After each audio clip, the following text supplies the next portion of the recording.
কৃষ্ণ বহির গৌরা দর্শিতাং অঙ্গে আদি বৈভব যজ্ঞৈ সংকীর্তন স্মা কৃষ্ণ চৈতন্য মহাশয়।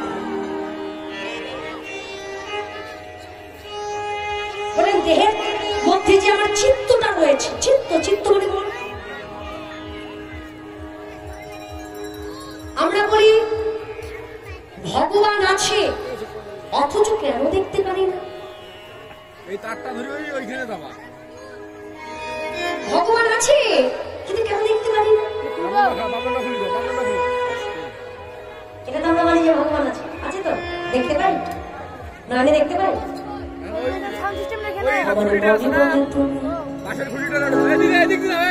আছো ভগবান,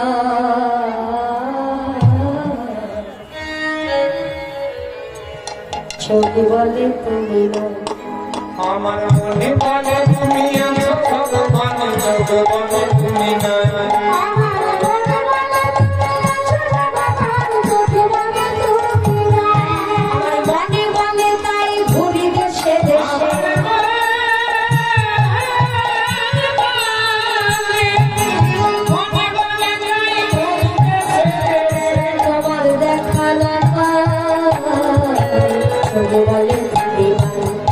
আমার মনে বলে তুমি আছো ভগবান, চোখ বলে তুমি না।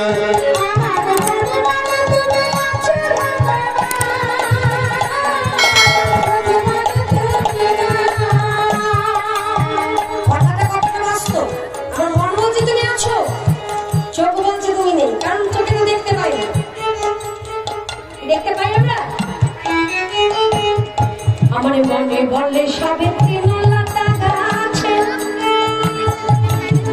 বুঝি সবের জড়ায়ে আছে।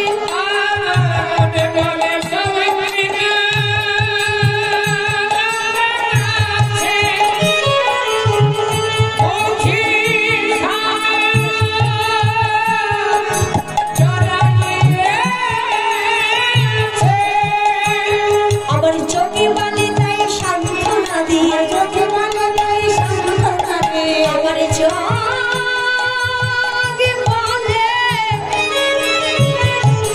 চোখে বলে তাই সান্ত্বনা দিয়ে, নিজে বোঝা চোখে বলে তুমি নাই। আমার মনে বলে তুমি আছো ভগবান, চোখ বলে তুমি না।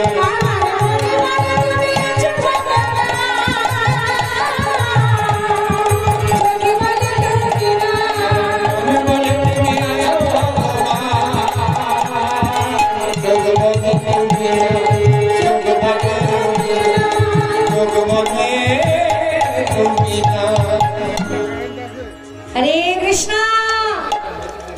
মন বলছে তুমি আছো, চোখ বলছে তুমি নাই। তাহলে মন যখন বলছে চোখে কেন দেখতে পাচ্ছে না? এই যে আমরা একটা জায়গায় কীর্তন শুনতে যাই, কেন? কীর্তনের মধ্যে তাকে খুঁজতে যাই বাবা, খুঁজতে যাই না? এখানেও কিন্তু এসেছি খুঁজতে, কারণ আমার মন তো জানে যে প্রভু আছে, তিনি আছেন। যদি কোথাও গেলে তার দেখা, মন বলছে কিন্তু আমার মন তাকে দেখতে পাচ্ছে না, পারবে কি করে? এই যে মানব দেহের নয়ন ভগবান আমায় দশ ইন্দ্রিয় স্বরূপ দিয়ে একটা ভজনযোগ্য দেহ তৈরি করে এই মায়ার সংসারে পাঠিয়েছে। যে বস্তু ভগবানের দেওয়া, আমি কি ভগবানের জন্য সেই বস্তু রাখতে পেরেছি? হস্ত দিয়েছে, এই হস্তের দ্বারা কুকর্ম আমি বেশি করি। কখনো কি মনে মনে একটু জাগে যে যাই একটু রাধা গোবিন্দের মন্দিরে, গৌর মন্দিরে একটা ঝাড়ু নিয়ে মন্দিরটাকে একটু পরিষ্কার করি, এই হাত দিয়ে কোনো সাধুগুরু বৈষ্ণবের চরণ ধুয়ে দিই? এটা কিন্তু করি না।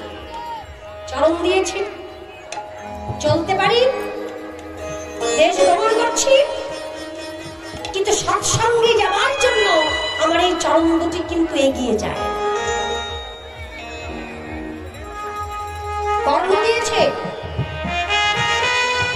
হরিবাস হরিবাসরে যাই, যেখানেই যাই, আমার মায়েদের নিয়ে বলছি, যেমন বাবাদের মধ্যে কিছু কিছু আছে, শুধু মায়েদের বলবো না, বাবারাও আছে।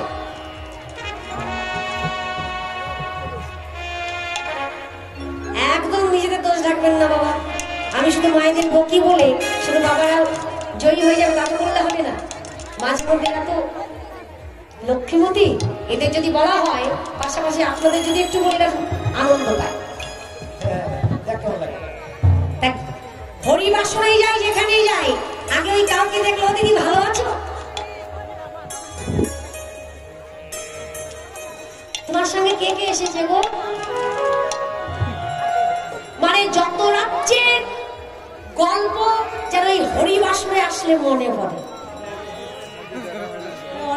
অনেকদিন পর দেখা হয়েছে। আরে বাবা, ওই গল্পটা তো পরেও করা যায়। কীর্তনটা শোনো, শোনবার পরে এখান থেকে ওঠো, একটু দূরে গিয়ে দুইজনে মিলে মনের মতো করে গল্প করে তারপর আমরা হরিবাসরে এসে বসবো, কেন? আবার বাবাদের মধ্যে অনেক আছে, অনেকে আছে, আপনাদের বলবো না, কিছু কিছু ব্যক্তি আছেন আসলে ওঠে কীর্তনিয়া কি করছে। হ্যাঁ বাবা, তোমরা কোথা থেকে এসেছো? কীর্তনিয়ার নাম কি? তোমাদের বাড়ি কোথায়? কীর্তনিয়ার স্বামী কোনটা? কীর্তনিয়ার দাদা কোনটা? অনেক কিছু। সবার উদ্দেশ্যে একটা কথাই বলবো, যে ধর্মে আমরা জন্মগ্রহণ করেছি, পৃথিবীর মধ্যে যত ধর্ম থাক না কেন, সর্বশ্রেষ্ঠ ধর্ম হচ্ছে এই সনাতন ধর্ম।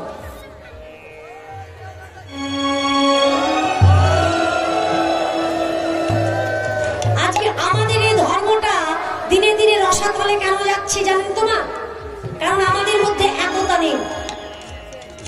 ভালো করে মিলিয়ে দেখুন, আমাদের মধ্যে কোনো একতা নেই। কেউ কুপাতে যাচ্ছে, তাকে আরো বেশি করে ঠেলে দেওয়া হবে। সে কেউ যদি সৎসঙ্গে যায়, তাকে পিছন থেকে টেনে দেওয়া হবে। এটা কি আমার ধর্ম? নয়ন দিয়েছে ভগবানকে দর্শন করবার জন্য, কেন তাকে দেখতে পারি না? কারণ আমরা যখন প্রাকৃত জগতে আয়না দিয়ে মুখ দেখতে যাই,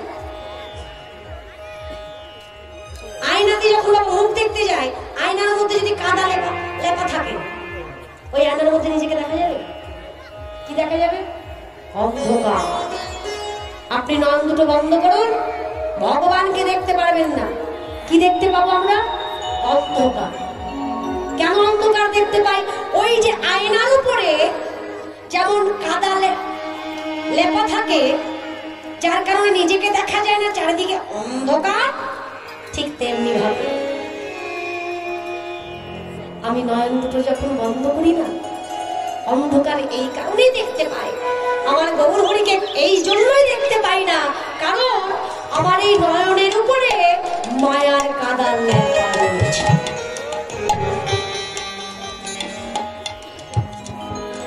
তাহলে ভগবানকে দেখবার উপায় কি আছে? একমাত্র মন আইনা। মনটাকে পরিষ্কার করো, চিত্তটাকে শুদ্ধ করো। ওই যে অষ্টম শ্লোকের প্রথম লাইনটা কি বলেছেন? চেত দর্পণ মার্জনং ভব মহাতাবাগ্নি নির্বাপন। চিত্ত দর্পণটাকে পরিষ্কার করো।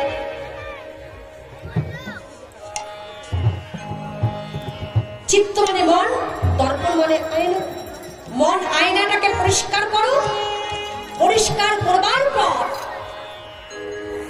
এমন একজনের কাছে যাও যে তোমাকে শিখিয়ে দিতে পারবে যে কোন পথ আশ্রয় করলে আমার গৌরাঙ্গের কাছে পৌঁছাবে।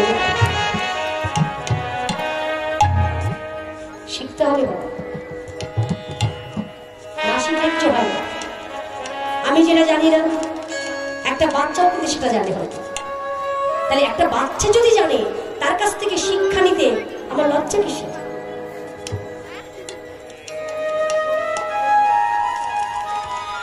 লজ্জা তো নেই।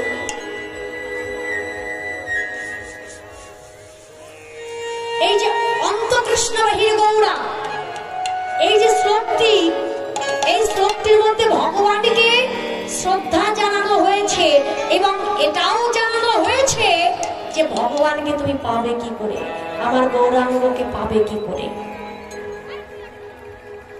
কারণ এই শ্লোকটি যার শ্রীমুখে উচ্চারণ হয়েছিল তার নাম হচ্ছে শ্রীপাদ শ্রীজীব গোস্বামী। তাহলে শ্রীজীব গোস্বামীটাকে রূপ সনাতনের ভাইপো। আবার কি অবাক করার কথা দেখুন, রূপ গোস্বামীর আবার শিষ্য হয় এই শ্রীজীব গোস্বামী। তিনজনা হচ্ছে ওই ছায়া গোস্বামী, তিনজনা এই তিন গোস্বামী।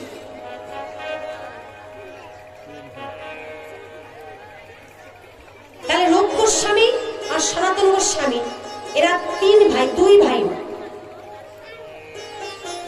অমর, সন্তোষ, অনুপম। অনুপমের পুত্র হচ্ছে শ্রীজীব গোস্বামী,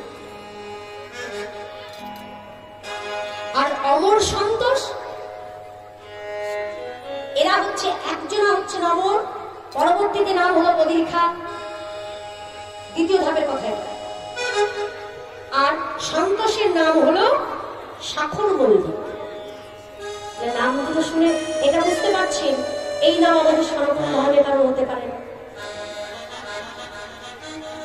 এই নামগুলো একমাত্র ইসলাম ধর্মে ব্যবহার করা হয়।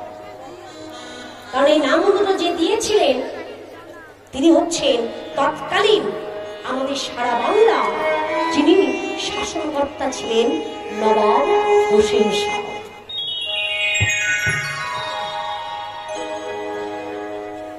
তারই শাসনকালে তার দুটি প্রধানমন্ত্রিত্ব পদ, একটা হচ্ছে প্রধানমন্ত্রীর পদ আর একটা হচ্ছে অর্থমন্ত্রীর পদ। তা বাবা, একজন ইসলাম ধর্মীয় একজন মুসলমানের কথা এখানে দাঁড়িয়ে আলোচনা করাটা, বিশেষ করে আমাদের সনাতন ধর্মের একটা উচ্চাঙ্গ সর্বাঙ্গ উচ্চ স্থান হচ্ছে এই যোগ্য স্থান, হরিনামের যোগ্য স্থান। তাহলে সেখানে দাঁড়িয়ে বলছি নিশ্চয়ই তার কারণ আছে। মুচি হয়ে সচি হয় যদি কৃষ্ণ ভজে, সূচি হয়ে মুচি হয় যদি কৃষ্ণ তেজে। এই হোসেন শাহের ছেলে নাসির মামুদ সাক্ষাৎ মদন গোপালকে দর্শন করেছিলেন বৃন্দাবনে গিয়ে। হরে কৃষ্ণ।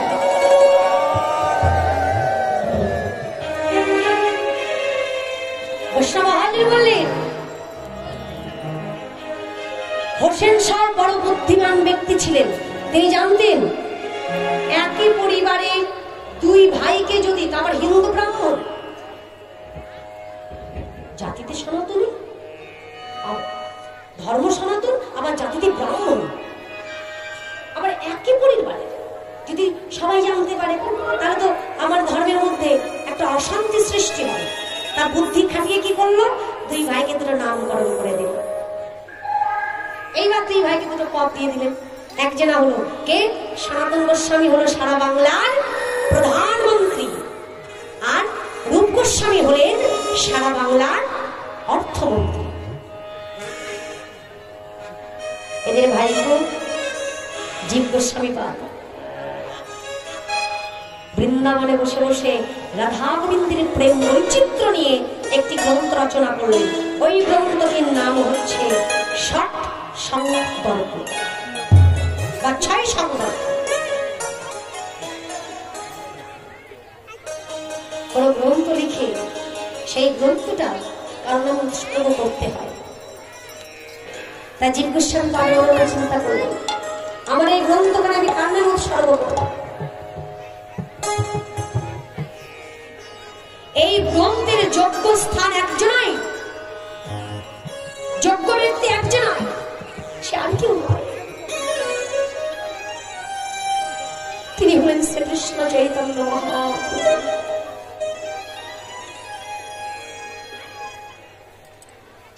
কত সুন্দর ভাবে দেখুন ওই গ্রন্থখানি মহাপ্রভুর নামে উৎসর্গ করতে গিয়ে এই শ্লোকটি উচ্চারণ করলেন।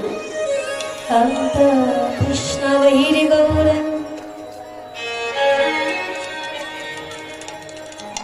দরিশিতা गंगे देवै हरि सीता जगो संकीर्तना